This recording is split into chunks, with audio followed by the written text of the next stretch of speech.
Okay, so yeah, let's get started. So thank you everyone for joining our pre-tax season workshop. My name is Tim. I'm the CED coordinator with Chinatown Service Center. And with us today, it's Alan. He is our FIDA site coordinator. Alan, will you introduce yourself?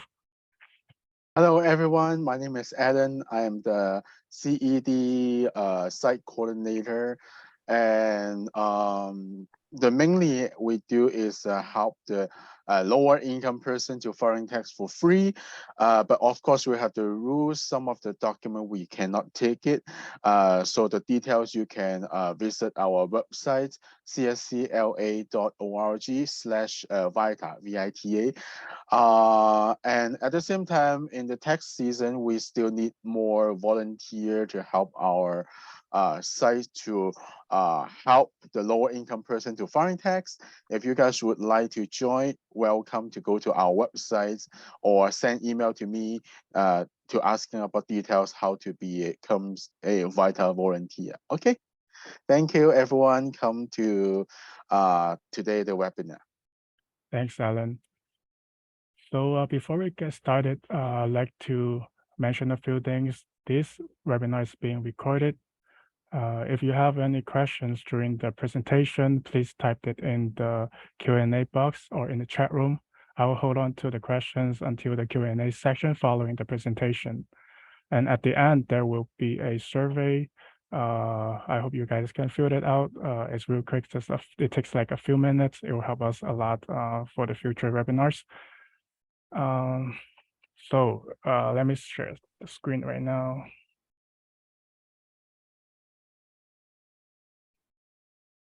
Can you guys see the screen? Good, okay.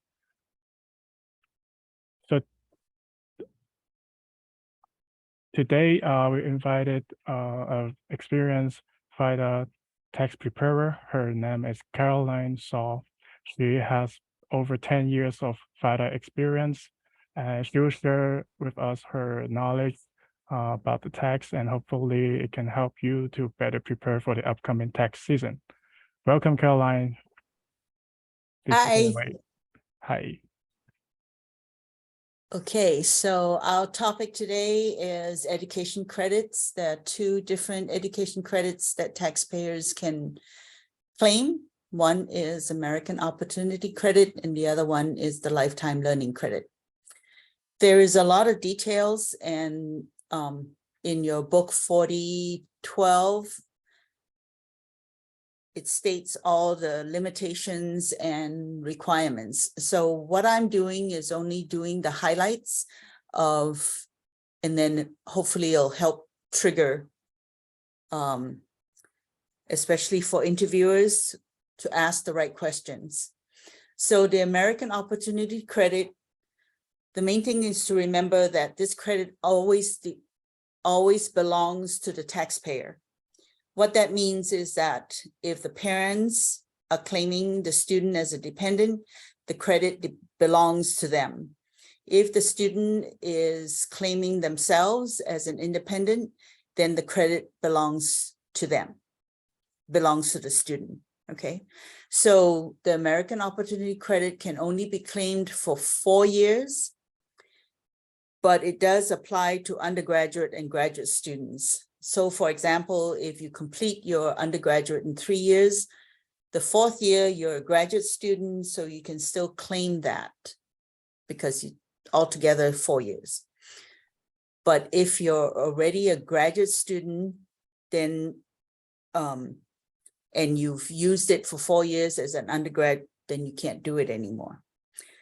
So the important thing to remember about the American Opportunity Credit is that you can include tuition, books, and equipment. And equipment usually means a computer or whatever it is that you need to complete your curriculum.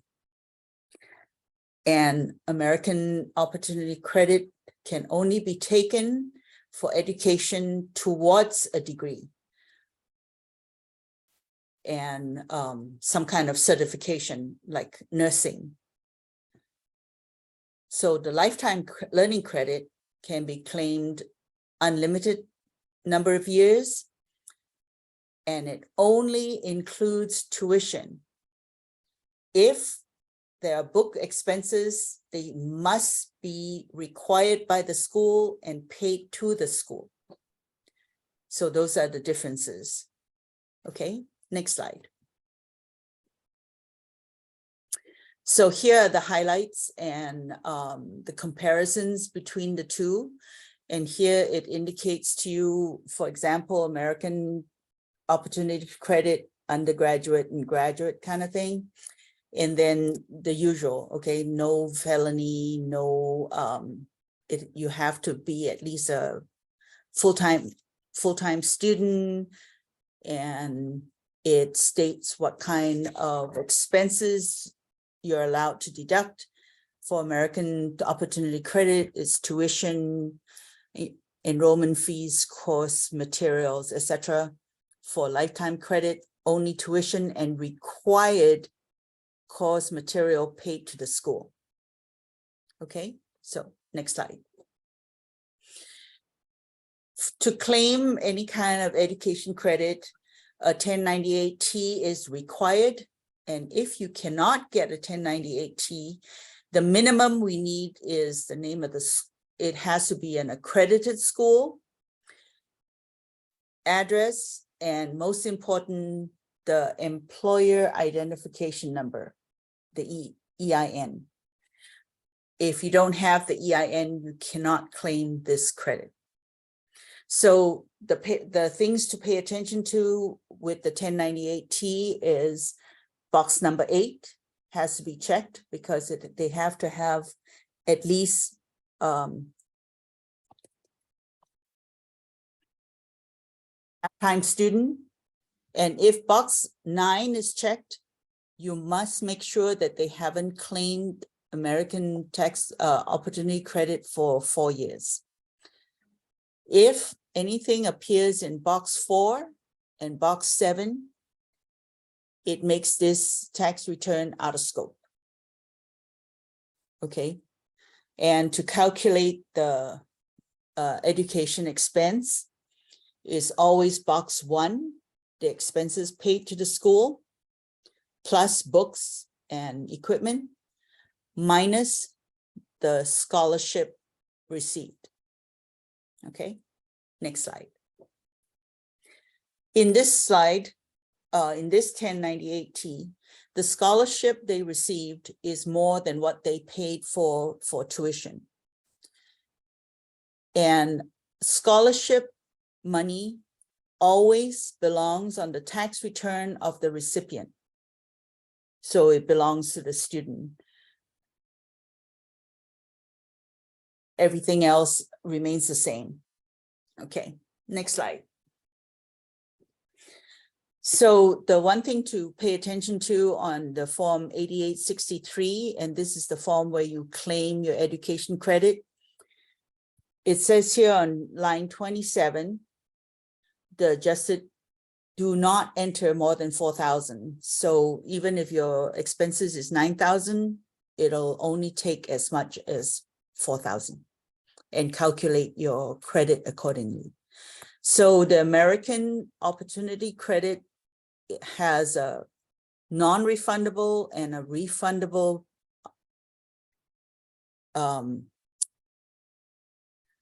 portion of it, whereas the lifetime learning experience, lifetime learning credit is a non-refundable credit. So the difference between a non-refundable credit and a refundable credit is that non-refundable credit only helps reduce what taxes you owe. A refundable credit is whether you owe taxes or not, you will get that amount. Okay, next slide. Our next topic is child tax credit. And if you are a preparer who just started preparing taxes the last couple of years, everything you've learned about this credit has been thrown out. Okay, so during pandemic years, you had advance payments of this credit.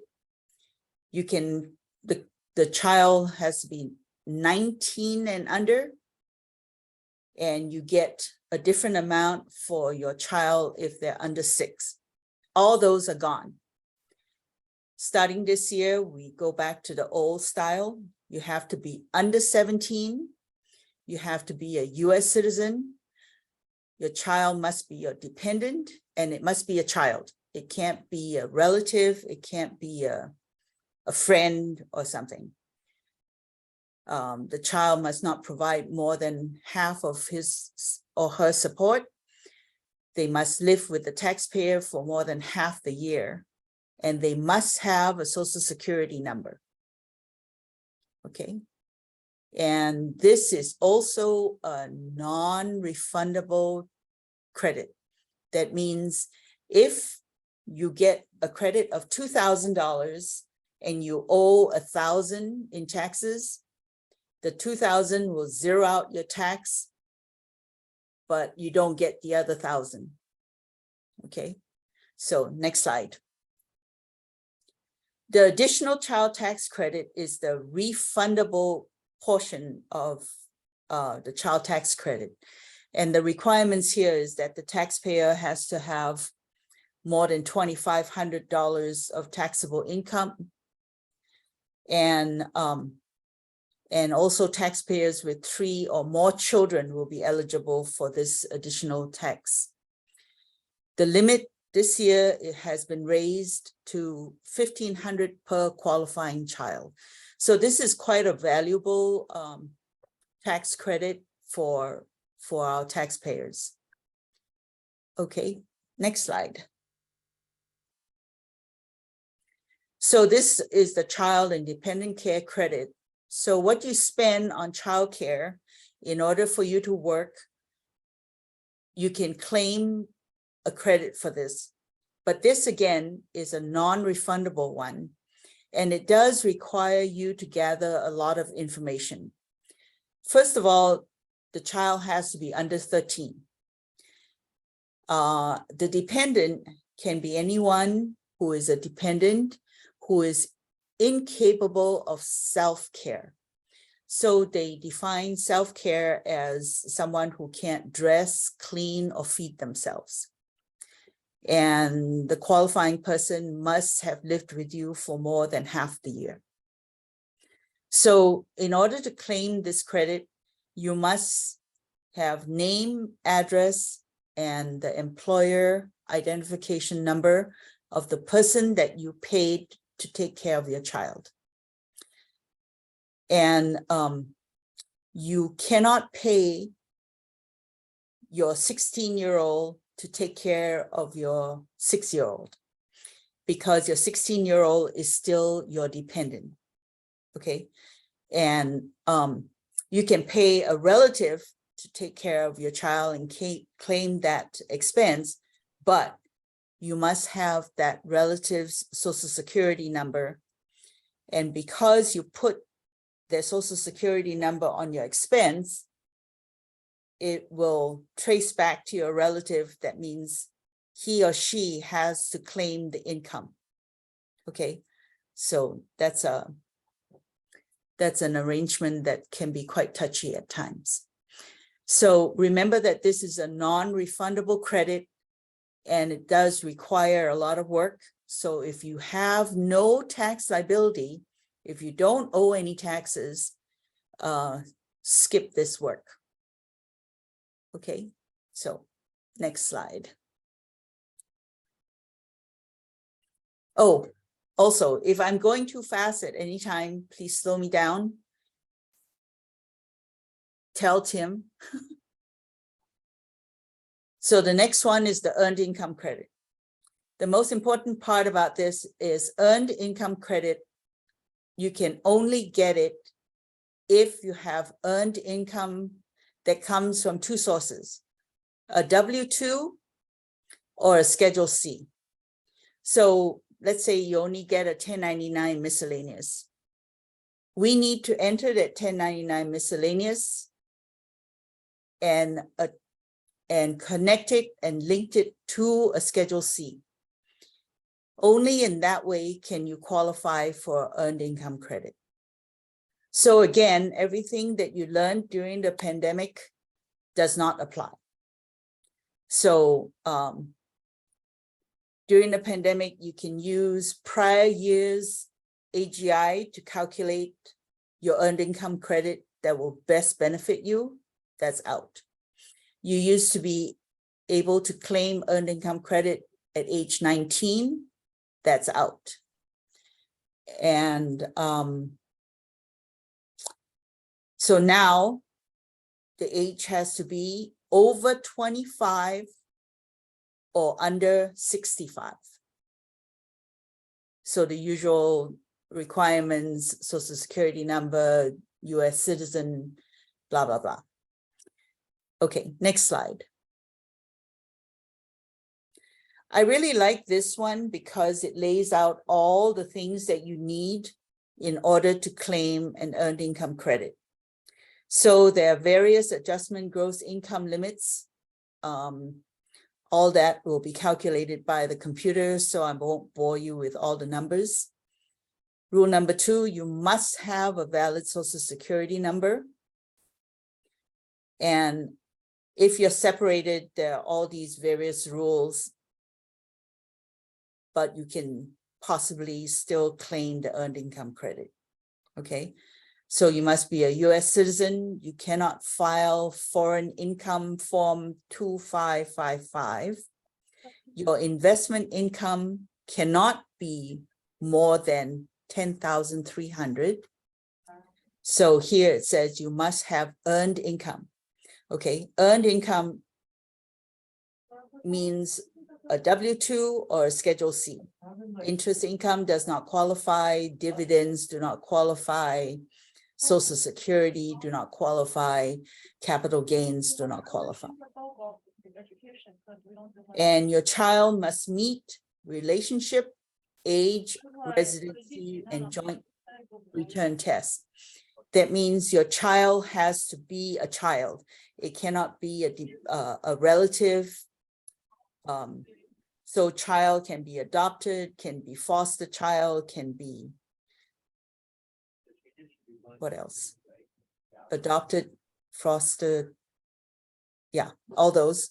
Age is under 17. Residency means that they must have lived with you for more than half a year, and they cannot have filed a joint return. So your qualifying child cannot be used by another person. You cannot be a qualifying child and claim earned income credit. You must meet the age requirement, which is over 25 and under 65. You cannot be a dependent of another person, and you cannot be the qualifying child of another taxpayer.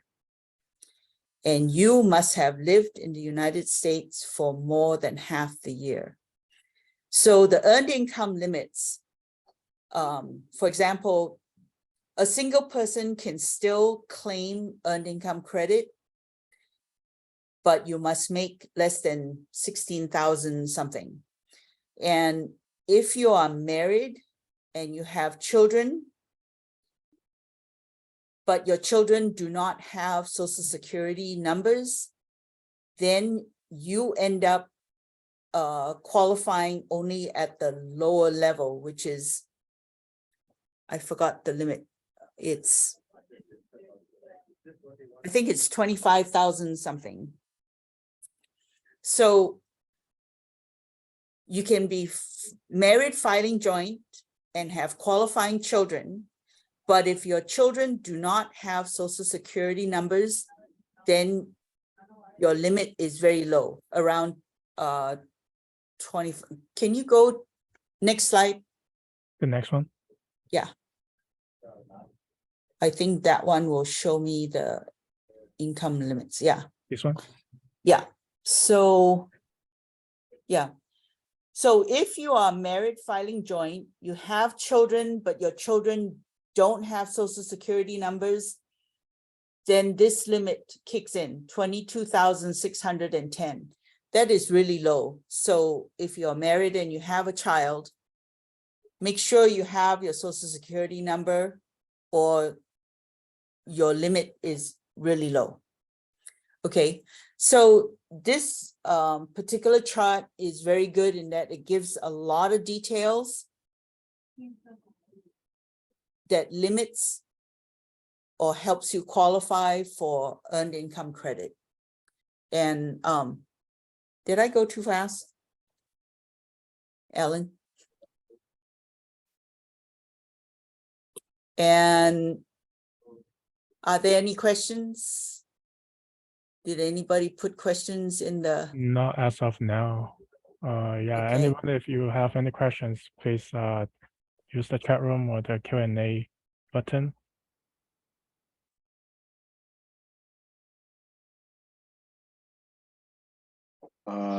May I ask questions? Sure.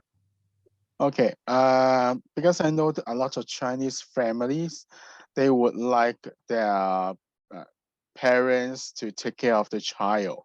So could the parents tell their mother to take care of their child? That meaning that the granny take care of the grandson. So could the granny, like using the granny social security number to say they are take care of the child and then let the parents have the child care credit? Do you understand what I'm saying?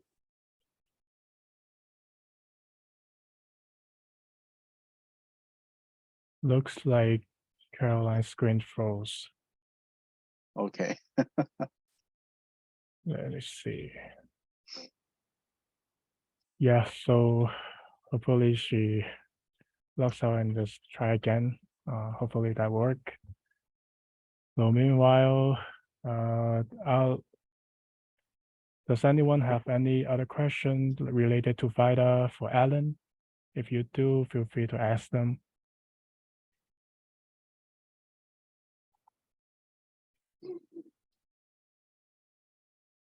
Oh, Caroline log out. Yeah, I think she needs to log back in again. So Okay. yeah.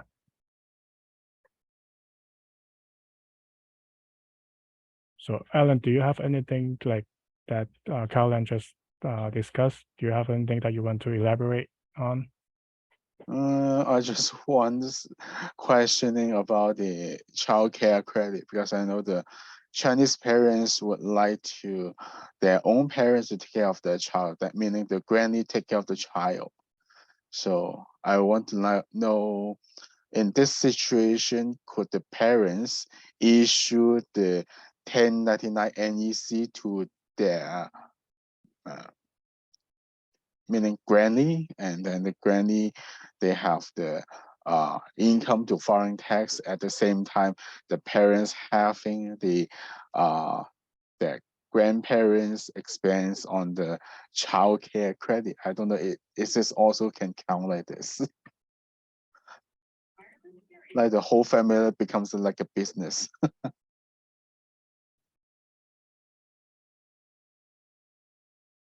Yeah, just waiting for Caroline come back.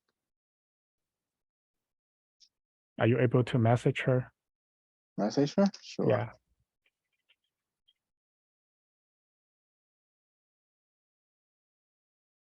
And sorry everyone for the technical difficulty. We're just waiting for our speaker to log back in.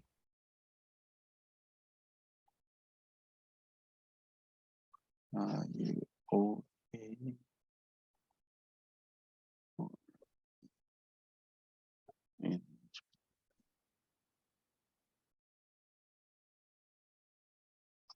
Okay, I just text message to her asking. So hopefully she will be come back. Yeah. Anyone have question would like to ask Caroline or me? I know. You do? I know that.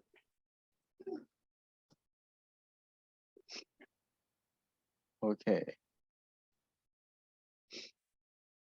Well, if let's just wait maybe like a few more minutes. If Caroline is not going to be back, we'll just have to end the session early. But I'll email the slides and the recording and also the contact for Caroline in case if anyone has questions. So let's just wait a few more minutes. Caroline said her Wi-Fi died. Can she restart? Okay, can.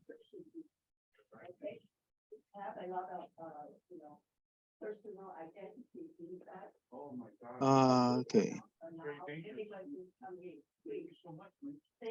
Okay, if like that, I just say something about the tax. Looks like Caroline is back. Hi, welcome back, Caroline. And says his audio is connecting. So Caroline, can you try to speak? Can you hear us?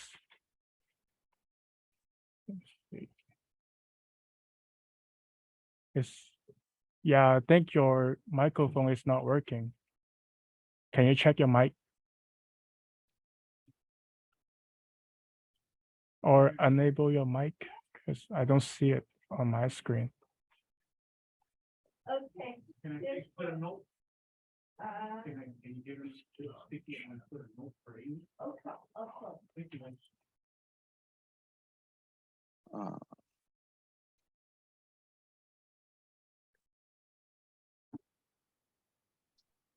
Okay, just moving. Well, meanwhile, maybe Alan can go over some tax-related information for our attendees. Okay, this year we have something changed for the VITA processing because this year we want more person could be come to our center to foreign tax. So this year we will be doing this process. So first, the people like the appointment phone appointment or the online appointment. After the appointment, we will be let them to come to our center or the Montreal Park site. So this year we schedule like this. On the January 17 will be first day to foreign tax, and the January 28 will the volunteer will be go to the Montreal Park Library to doing the help the people doing tax.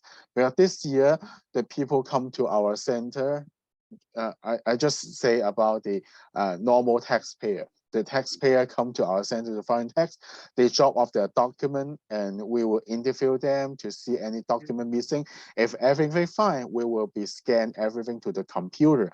After that, we will be using those data, those information to let the Saturday volunteer to do the tax. So, and the taxpayer will come back and another week. So for example, they come on the January 17, they will be come to pick up their document on the January 24, is another week. So, and this year's first 2 weeks of the VITA, we will be in the Chinatown location. It's a room 106, same as the last year. And for the February, we will be the first week, we will start to separate Chinatown location and the Montreal Park location. For the every Tuesday, we will be doing the tax in the Montreal Park location. And every Thursday, we will be doing the Montreal Park Library location. So we have the two Montreal Park location for this year. And Monday, Wednesday, Friday, and Saturday will be stay in the Chinatown Service Center, Chinatown 106, room 106. Okay, thanks for the info. Okay. Okay, great. Oh, can you hear me All now? right. Yeah, it's good now. Yeah, my Wi-Fi just died. I don't know what happened. Anyway, Okay, so yeah, Alan was going to ask you some questions. Alan, do you want to Okay. continue? All right. Okay, I would like to ask you about the child care credit. Because child care credit, how about the granny take care of my son? So could they have the child care credit by using the granny social security card number? Yes. So you can pay your mother to take care of your son, and you use a social security number and you can deduct that expense. But the important part to remember about that is that that means your mother needs to file a tax return to claim that as an income. And then since this is a self-employed, she'll be subjected to self-employment tax. So you need to decide whether it is worth that. How about if I ask my parents to take care of the child? So do I need to issue the 1099 NEC form to her or to them? Technically, you need to, because if you pay anyone over $600, you will need to file a 1099 NEC for that person. Otherwise, you can also use the domestic help. No, you shouldn't use that, because that one is a W-2. You'll have to deduct Social Security taxes and all the other taxes. So it's best that you issue them a 1099 NEC. So if they receive the 1099 NEC, could they doing the Schedule C to claim the expense? Yes, so they can file a Schedule C, and then if they are under 65, they can qualify for earned income credit. So if they're over 65, they don't have earned income credit for No. this. Okay. But they're working like this. If they are under 65, they have the earned income credit. We count. They have earned. Yes, they can. They can calculate. Yeah. Okay. Okay, good to know about this. And how about other thing else? If the because for some of the clients come to me, they were asking me about that. So like the sibling, so the sister, the elder sister will be give like a $300 to the little sister. This one like the in the Chinese is called 零用钱. So Yes. so pocket money or something Yes. else. So just give that money. So this kind of income, do they need to file tax? No. No. But if they want to file tax for because they would like to get the social security credit point, is this okay to file tax like this?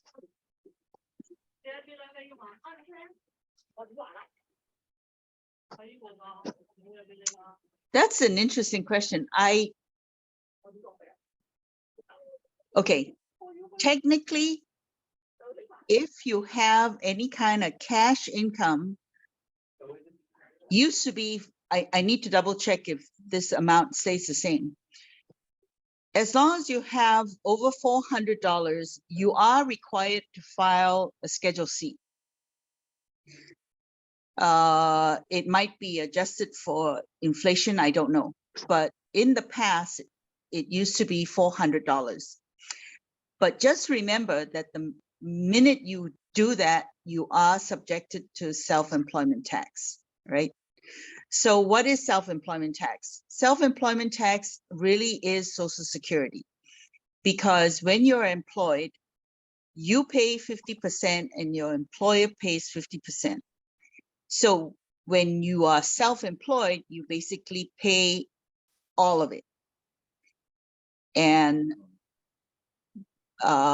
many people get a very rude surprise as to how much their self-employment tax comes up to. So just do it and show them how much they owe. They might change their mind. Okay. I don't think they would like to pay for this self-employment tax because No. of the Social Security credit. Yes. Yeah. Looks like we do have one question in the chat room. I believe this one is for Alan. Iris is asking, is there free parking in Chinatown?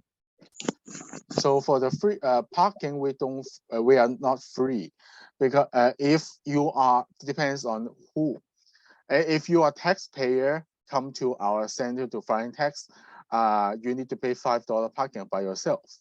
But if you are the volunteer, we will be help you to reimburse this $5. Got it.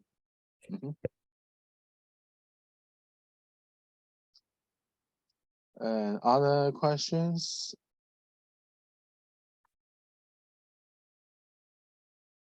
Okay. May I ask a little bit more difficult questions? Sure. I don't guarantee an answer, but I will. Yeah, how about some of the clients said the cryptocurrency? Well, the cryptocurrency for me is really new. I don't know what it is. I do online research about on the tax layer and the TurboTax. The TurboTax they mentioned about the cryptocurrency for the 2021, they could be claimed as a stock. So they will use the capital gain and loss to claim their tax return. But for the 2022, I think this year they will issue, it's called 1099-DA form. So for the VITA, this one is like a out of scope information. So for the person who filing tax for the cryptocurrency, will they get earned income credit? No. No. Yeah, so cryptocurrency is equivalent to investment income, so it doesn't qualify you for earned income credit. This year, cryptocurrency on TaxSlayer is out of scope. But in the past, we did use it on Schedule D because we have purchase date, purchase price, sale date, sale price. So I think that this year, the way you're going to handle the cryptocurrency will depend on site coordinator's judgment. So this year I'm the site coordinator. This kind of the cryptocurrency account is out of scope, so we don't do it. Okay, sounds good to me.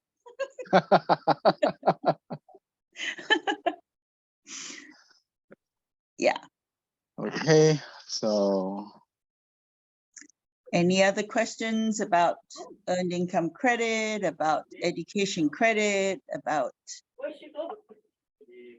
child tax credits? No.